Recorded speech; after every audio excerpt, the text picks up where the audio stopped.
Hər vaxtınız xeyir olsun Yeni TV-nin hörmətli izləyiciləri. Azərbaycan nüfuzlu beynəlxalq tədbirlərin keçirilməsində qazandığı təcrübəni və idarəçilik imkanlarını növbəti dəfə bütün dünyaya nümayiş etdirir. Ümumdünya Şəhərsalma Forumunun 13-cü sessiyasının ölkəmizdə keçirilməsi onu göstərir ki, Azərbaycan təkcə regional siyasi aktor deyil, eyni zamanda qlobal dialoq və əməkdaşlıq platformasına çevrilib. Post-müharibə dövründə Azərbaycanın geoiqtisadi və geosiyasi statusu dünyaya necə təqdim olunur? Bu barədə müzakirəmiz olacaq. Mövzu ilə bağlı suallarımızı studiyamızın qonağı Milli Məclisin deputatı Sevil Mikailova cavablandıracaq. Sevil xanım, xoş gördük sizi. Xoş gördük. Sevil xanım, Ümumdünya Şəhərsalma Forumu Azərbaycanın ev sahibliyi etdiyi forum COP29-dan sonra ölkəmizdə keçirilən ikinci ən böyük mötəbər tədbirdir və biz bu foruma beynəlxalq ictimaiyyətin marağının da böyük olduğunu görürük. İştirakçıların say tərkibinə nəzər saldırda bunu aydın şəkildə sezmək mümkündür. Digər tərəfdən biz forumun keçirilməsi zamanına diqqət elədikdə dünyanın müxtəlif yerlərində qanlı müharibələr gedir, şəhərlər dağıdılır, yaşayış məntəqələri məhv edilir, insanlar öz doğma torpaqlarından didərgin düşürlər. Və bütün bu acıları yaşayan və şəhərləri yenidən quran Azərbaycan təcrübəsi təbii ki, bu fonda bütün dünyaya bir örnəkdir. Azərbaycan təcrübəsinin unikallığı nədədir? Öncə bundan başlayaq. İlk öncə söyləmək istəyirəm ki, həqiqətən də Azərbaycan beynəlxalq tədbirlərin keçirdiyi bir platformaya çevrilməkdədir. Bu çox vacibdir əslində. Bundan əvvəl biz COP29-u çox böyük uğurla keçirdik və təşkilati işləri mən hələ bir tərəfə qoyuram. Əldə etdiyimiz nəticələr, ümumilikdə onların doğurduğu əks-səda, bir çox COP-larda əldə olunmamış nəticələrin məhz COP29-da əldə olunması təbii ki, Azərbaycanın həm nüfuzu, həm işgüzar mühiti formalaşdırması, həm təşkilatçılıq bacarıqları, eyni zamanda proseslərə və problemlərə qarşı çox həssas münasibət sərgilədiyini də təbii ki, göstərdi. Və biz bu dəfə növbəti Ümumdünya Şəhərsalma Forumunun 13-cü sessiyasını keçiririk. Düşünürəm ki, bu məhz COP-un davamı kimi də biz bunu nəzərdən keçirə bilərik. Niyə? Çünki, bəli, biz COP29 zamanında əslində Azərbaycanın neft-qaz istehsalçısı ölkəsi olaraq yaşıl iqtisadiyyata töhfəsi və yaşıl enerjinin hasil olunması ilə bağlı gördüyü praktik işləri eyni zamanda bir təcrübə olaraq bölüşdük. Amma indi isə biz artıq qazandığımız təcrübə və mən deyərdim ki, çox mükəmməl təcrübə, ilk növbədə məskunlaşma, ləyaqətli məskunlaşma və müasir şəhər quruculuğu. Yəni, bu istiqamətləri biz artıq bir qlobal təcrübə olaraq ortaya qoymuşuq və çox böyük maraq da var. Artıq bu ilki iştirakçı sayına görə digərlərini kifayət qədər üstələyib. Ən çox iştirakçı sayı 2024-cü ildə bildiyiniz kimi Misirdə qeydə alınmışdı və o zaman cəmi 24 min iştirakçı artıq çox böyük rekord göstərici sayılırdı və cəmi 2 il keçib üstündən, amma biz indi görürük ki, artıq Azərbaycanda keçirilən Ümumdünya Şəhərsalma Forumu nə qədər böyük elə deyək, iştirakçı kütləsini özünə cəlb eləyə bilib. Niyə görə? Çünki Azərbaycanın təklif edə biləcəyi təcrübə var. Yəni, bunu da söyləməliyik. Bəli, biz yenə də uyğun platforma olmasını, yüksək təşkilatçılıq, ilk növbədə Azərbaycanda təhlükəsiz bir mühitin olması, qonaqlara lazım şəraitin təklif edilməsi. Yəni, bütün bunları biz qeyd edirik. Amma eyni zamanda biz yön verən bir ölkə kimi də burada çıxış edirik. Çünki Birləşmiş Millətlər Təşkilatı əslində məskunlaşma,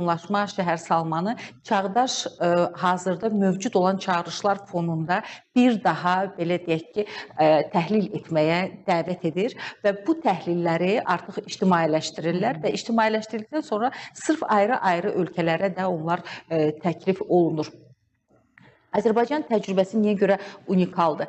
Biz təxminən 30 ilə yaxın işğal altında olan ərazilərimizi işğaldan azad etdikdən sonra tamamilə fərqli bir səhnə ilə rastlaşdıq burada. Bu da nə idi? Yəni, biz bəli, müharibənin nəticələri təbii ki, dağıntılar olur, yəni bu bir mənalıdır. Yəni, burada bəlkə də yeni heç bir şey yoxdur. Amma biz baxsaq ki, burada müxtəlif istiqamətlərdə dağıntılar var idi. Yəni, bu təkcə insanların qovulması, onlara qarşı cinayət törədilməsi, onlara qarşı genosidin həyata keçirilməsi deyil. Bu, eyni zamanda təbiətə qarşı həm urbisit var idi, həm ekosit var idi. Yəni, müxtəlif və çeşidli cinayətlərin törədilməsi fonunda, bu cür faciələrin törədilməsi fonunda bu ərazilər tamamilə boş qalmışdı. Və Azərbaycan prezidentinin ilk nitqində də, açılış nitqində də çox vacib bir məqam səsləndirildi ki, biz bu ərazilərə qayıtdıqdan sonra artıq müasir Hirosimanı gördük. Çünki həqiqətən də elə bil ki, burada bir atom bombası partlamışdı. Yəni müasir, hətta biz baxsaq digər regionlarda, coğrafiyalarda gedən müharibələrin nəticələrinə bu dərəcədə dağıntıların olduğunu biz yəni gördüyümüzü söyləyə bilmərik. Sadəcə olaraq bir söyləyə bilər ki, bir məntəqə dağıdılıbdır və yaxud da ki, hansısa bir küçə. Amma burada isə söhbət tam dağılmadan gedirdi və bu təkcə yenə də insanların qovulması və yaşayış evlərinin dağıtısından söhbət getmirdi. Burada biz artıq həm də kultisitdən danışırıq. Yəni bu da elmi, belə deyək, termin kimi artıq Birləşmiş Millətlər Təşkilatı tərəfindən də, UNESCO tərəfindən də istifadə olunan bir termindir. Bu sırf bir xalqın mədəniyyətinin yer üzündən silinməsidir. Yəni biz qayıdandan sonra artıq bir proqram ortaya qoyduq və bu proqram nədən ibarət idi? Söylədiyimiz kimi boş ərazidə infrastruktur olmalıdır ilk növbədə, çünki bura insanlar qayıdacaqdır. Amma eyni zamanda biz bir millətin, bir xalqın mədəni köklərinin, tarixinin bu ərazilərdən silinməsi kimi acınacaqlı bir faktla üz-üzə idik və ona görə də zamanında xəttinizdədirsə Heydər Əliyev Fondu tərəfindən orada çox böyük işlər aparıldı və burada xüsusilə biz Mehriban xanım Əliyevanın Azərbaycan birinci vitse-prezidenti kimi görəvində də çox böyük işlər apardığını, xüsusi olaraq mədəniyyətin dəyərləndirilməsi, mədəni obyektlərin yenidən bərpa olunması üçün çox çevik addımların atılması. Yəni bu istək ola bilsin ki, digər xalqlarda da ola bilər. Yəni biz söyləmirik ki, onlarda bu istək yoxdur. Sadəcə olaraq onu praktik olaraq həyata keçirmək. Və bu gün biz əslində bu təcrübəni də Ümumdünya Şəhərsalma Forumuna gəlmiş və bu təcrübədən yararlanmaq istəyən şəxslərlə, insanlarla, auditoriya ilə bölüşürük. Niyə görə böyük maraq var? Məsələn, burada biz müxtəlif ölkələr, həm Afrika qitəsindən olan, həm Asiya qitəsindən, həm Avropa qitəsindən hərənin öz çağırışları var və öz yanaşmaları var. Məsələn, mən bir Pakistanlı iştirakçının statını gətirmək istəyirəm ondan. Çox maraqlı dedi ki, biz şəhərsalmaya yalnız varlı ölkələrin prizmasından baxmamalıyıq. Bu çox önəmli bir məsələdir. Biz işğaldan azad olmuş ərazilərimizi bərpa etdikdə bunu öz büdcəmizin hesabına etməli olduq. Yəni bu özü də əslində problem yaradan bir məqamdır. Bizə kömək yox idi. Eləcə də biz digər ərazilərdə də söyləyə bilmərik ki, yəni onlar da hansısa bir büdcə ilə, yəni kənardan onlara donor kimi gətirilmiş büdcə ilə bunu həyata keçirirlər. Və biz məhz öz büdcəsi hesabına şəhər salmaya başlayan ölkələr üçün də bir təcrübəni təbii ki, ortaya qoyuruq və onlara təklif edirik. Eyni zamanda biz müasir çağırışlar, bugün əgər biz baxsaq dünyanın ümumilikdə energetika xəritəsinin tamamilə sıradan çıxması, yəni bunu başqa cür adlandırmaq olmaz. Neft rezervlərinin artıq həmin ölkələrdən, təbiət hadisələrindən asılı olmayaraq dəyişməsi və bunun fonunda da təbii ki, insanlara dəyən ziyandan danışırıq. Və bu mənada düşünürəm ki, yaşıl enerjinin tam şəkildə belə deyək, artıq sistemli həyata keçirilməsi də bir vaciblik kimi ortaya qoyulubdur. Və müasir şəhər salmada bu elementdən istifadə etmək, yəni biz bunu element də söyləyə bilmərik, bu çox vacib bir istiqamətdir əslində. Bundan istifadə olunması çox vacibdir. Və bizim model kimi artıq Zəngilanda Ağılı kəndi var ki, o həm ağıllı kənd kimi əslində ağıllı iqtisadiyyat, onun tətbiqi, eyni zamanda yaşıl iqtisadiyyatı tətbiq edir. Yəni bu da bir başqa yanaşmadır. Bu cür bir kənd kimi təqdim oluna bilər. Bəli, digər ölkələr bunun miqyasını genişləndirə bilərlər, azalda bilərlər, amma model olaraq biz bunu təklif edirik. Və mən əlavə olaraq söyləmək istəyirəm ki, hətta bugün Avropada belə yaşıl kəndlərin yaranmasına çox böyük ehtiyac var. Çünki biz Azərbaycan olaraq neft qaz istehsalçısı ölkəyik və bizim elə bir problemlərimiz də yoxdur əslində neft qaz təchizatı ilə bağlı. Amma yəni biz bəlkə şükürlər olsun ki, o problemi daxildən hiss edə bilmirik. Amma çox təəssüf hissi ilə qeyd edək ki, yəni elə bölgələr var ki, onlar bunu öz üzərlərində çox gözəl hiss edirlər. Bu artan qiymətlərdir, bu iqtisadiyyatın kiçilməsidir. Məsələn, Almaniya kimi bir dövlət.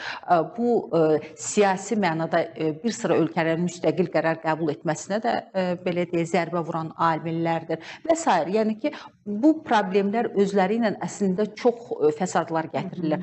Ona görə də biz düşünürük ki, məsələn, Azərbaycan təcrübəsi, Azərbaycanın bölüşməli olduğu hələ çox məsələlər var ki, burada yəni çox şaxəlilik var. Mən düşünürəm ki, əgər forum 6 gün keçirilirsə və orada bu məsələlərin hamısına işıq salmaq, onları bu və ya digər şəkildə təhlil etmək, müzakirə etmək belə az vaxt kimi görülür. Yəni ki, bizim də proqramımızda bütün bunların hamısının üzərinə işıq salmaq qeyri-mümkündür. Amma əsas istiqamətləri qeyd etmək düşünürəm ki, çox vacibdir. Çox vacibdir, bəli. Təbii ki, Azərbaycan həm şəhər salma təcrübəsini sərgiləyir, həm Cənubi Qafqazda yaratdığı yeni statusu, yeni iqtisadi, yeni geosiyasi reallıqları dünya ictimaiyyətinin diqqətinə çatdırır, sülh təcrübəsini bölüşür və biz Cənubi Qafqazda yaranan yeni reallıqlardan və onun dünyaya təqdimatından davam etdiririk və Ermənistanla bir paralel aparsaq, daha doğrusu Ermənistanda baş verən hadisələrə bir nəzər salsaq və xüsusilə Ermənistan baş naziri Nikol Paşinyanın son konstruktiv açıqlamaları, belə deyək də, Ermənistan iqtidarının demək, xarici siyasət kursuna nəzər salsaq, əgər indiki siyasət davam edəcəksə, o Azərbaycanın Cənubi Qafqazda formalaşdığı o yeni sistemə Ermənistanın da yaxın zaman ərzində inteqrasiyası mümkün olacaqmı? Əlbəttə ki, sülh müqaviləsinin imzalanması, yəni artıq sənəd paraflanıbdır, biz bunu söyləməliyik və sənədin imzalanması istiqamətində kifayət qədər konstruktiv və dinamik hadisələrin baş verdiyini görürük ki, bu özü çox müsbət bizdə təəssürat yaradır. Bəli, Ermənistan bugün çox vacib 7 iyun parlament seçkiləri ərəfəsindədir. Bu seçkilər niyə görə ətrafdan çox böyük maraq doğurur və çox böyük skeptisizm də var. Çünki burada kifayət qədər kənar yad təsirlər var. Bildiyiniz kimi Ermənistan uzun illər, 10 illiklər boyu müstəqil olmayan bir ölkə olub və ona hər zaman forpost adlandırıblar. Niyə görə? Çünki Ermənistan apardığı siyasət ucbatından digər ölkənin ərazilərini işğal etmək, başqa bir ölkəyə ərazi iddiaları ortaya qoymaq, tez-tez düşmənçilik toxumu səpən addımlar atmaq. Yəni bütün bu hərəkətləri ilə əslində özünü o qədər dalana dirəmiş bir dövlət idi ki, yəni burada gedən proseslər Ermənistanın tarixinin, dövlətçilik tarixini də artıq bir sual altına qoymuşdu. Yəni onlar bundan sonra nə cür inkişaf eləyəcəklər və ümumilikdə inkişaf edə biləcəklərmi deyən bir sual var idi. Amma Azərbaycanın yaratdığı reallıqdan sonra indi Paşinyan bunu çox düzgün olaraq etiraf edir ki, biz indi anlamışıq ki, suveren ölkə nə deməkdir. Yəni bu sözü eşitmişdik, amma onu Ermənistan daxilində, daxildən hiss eləmək hissi yox idi. Və onun son çıxışında Sünikdə idi, səhv eləmirəmsə, orada çox maraqlı bir bəyanatla çıxış elədi ki, biz artıq bunun torpağına göz dikməməliyik, fikrimiz özümüzdə olmalıdır və özümüzdə olduqca da biz özümüzü görüb irəlini də anlayacaq ki, nə cür getməliyik. Əgər bir ölkənin lideri bunu anlayırsa, əlbəttə ki, bunu çox müsbət biz qarşılamalıyıq. O mənada müsbət qarşılamalıyıq ki, nəhayətdə Azərbaycan prezidentinin göstərdiyi yolun mahiyyətinə vara biliblər. Dünənə qədər Ermənistan təchizatı Rusiya tərəfindən həyata keçirilən bir dövlət idi. Əziyyət çəkirdi təbii olaraq.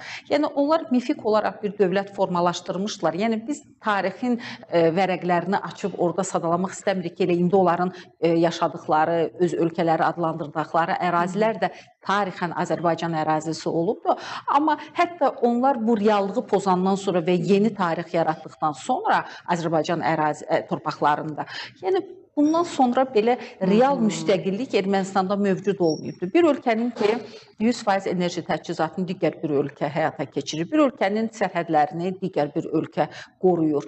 Əlbəttə ki, burada biz hərbi bazasının olması faktında qeyd etməliyik. Dəmir yolları konsesiya əsasında işləyir. digər bir dövlətlə imzalanmış.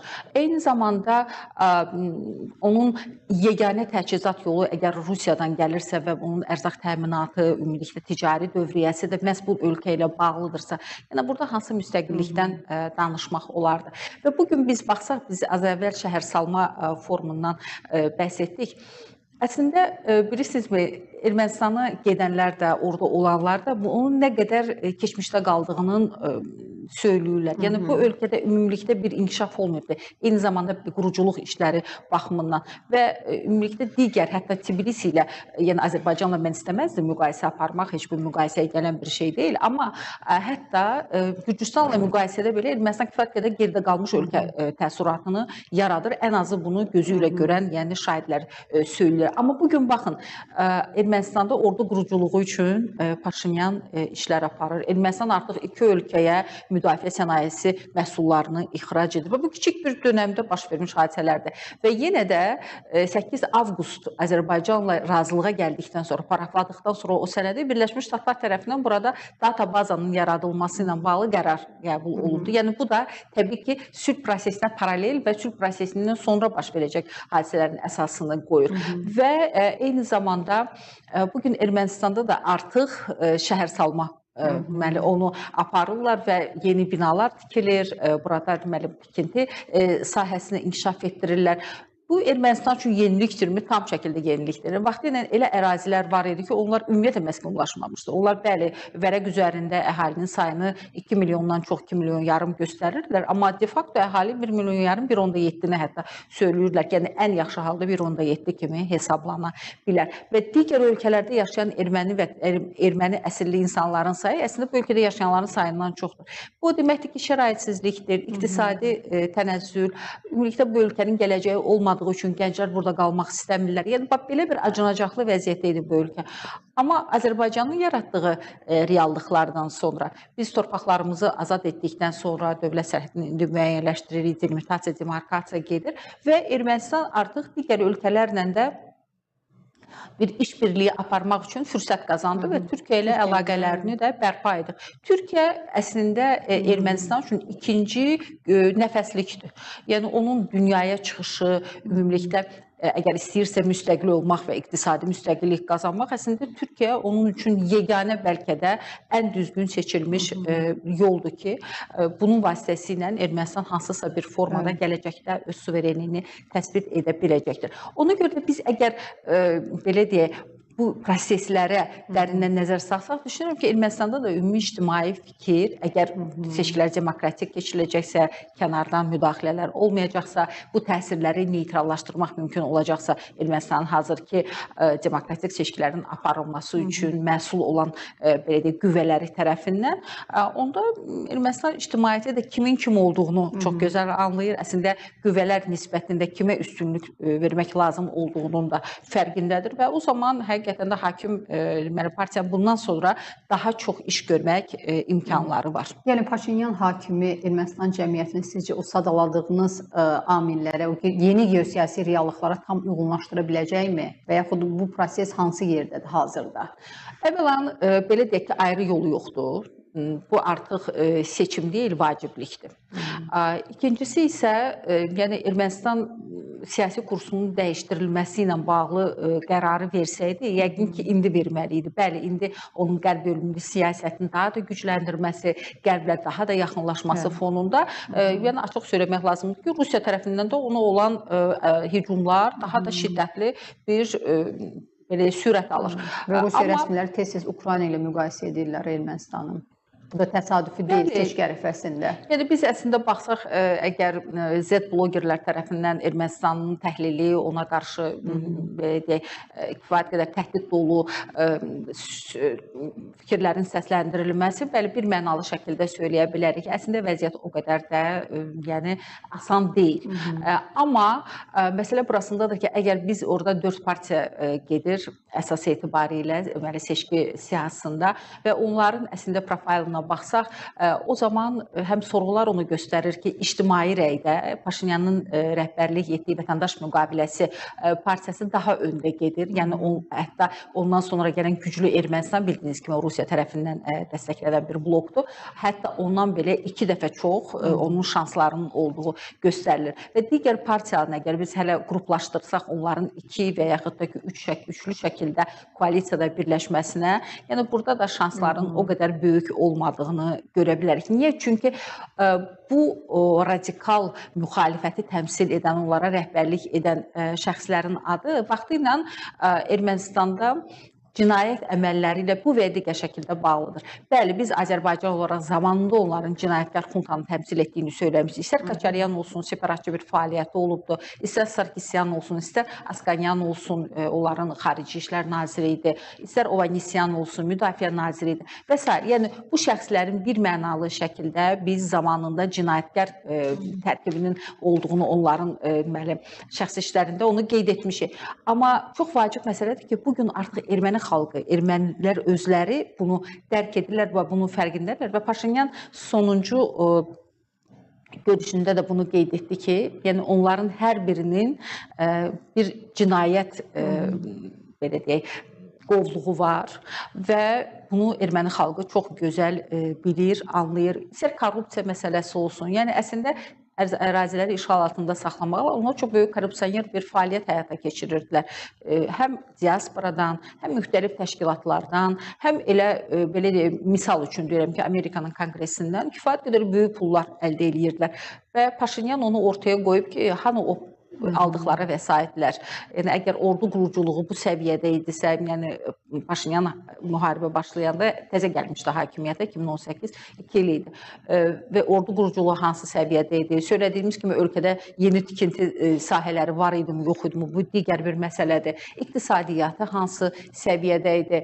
Ümumilikdə təchizat məsələləri və siyasət barəsində heç danışmağına dəyməz. Yəni, bütün bunları Paşinyan bir-bir sadalayır. Onun argumentləri də kifayət qədər güclüdür. Çünki əvvəlan xalq hər şeyi çox gözəl görür və görməsəydi əgər Paşinyan küçə hərəkatı ilə hakimiyyətə gətirdilər. Yəni, yaxşıdır, pisdir, biz bunu təbii ki, müzakirə etmirik. Bu, xalqın öz seçimidir. Amma əgər xalq o zaman bu cinayətkar xuntanı görməsəydi, onlardan bezməsəydi, onların əməllərindən artıq doymasaydı, yəqin ki, Paşinyana səs verməzdi və o ikinci dəfə də böyük səs çoxluğu ilə yenə də hakimiyyətdə qaldı. Bu özü də bir göstəricidir. Təbii ki, iyunun 7-sində yəni xalqın özünün seçimi olacaqdır, kimi seçəcək, kimi seçməyəcək. Amma burada çox böyük təhdidlər də var. İlk növbədə yəni ən çox Ermənistanda təşviş yaradan məqam kiber hücumların olması ilə bağlıdır.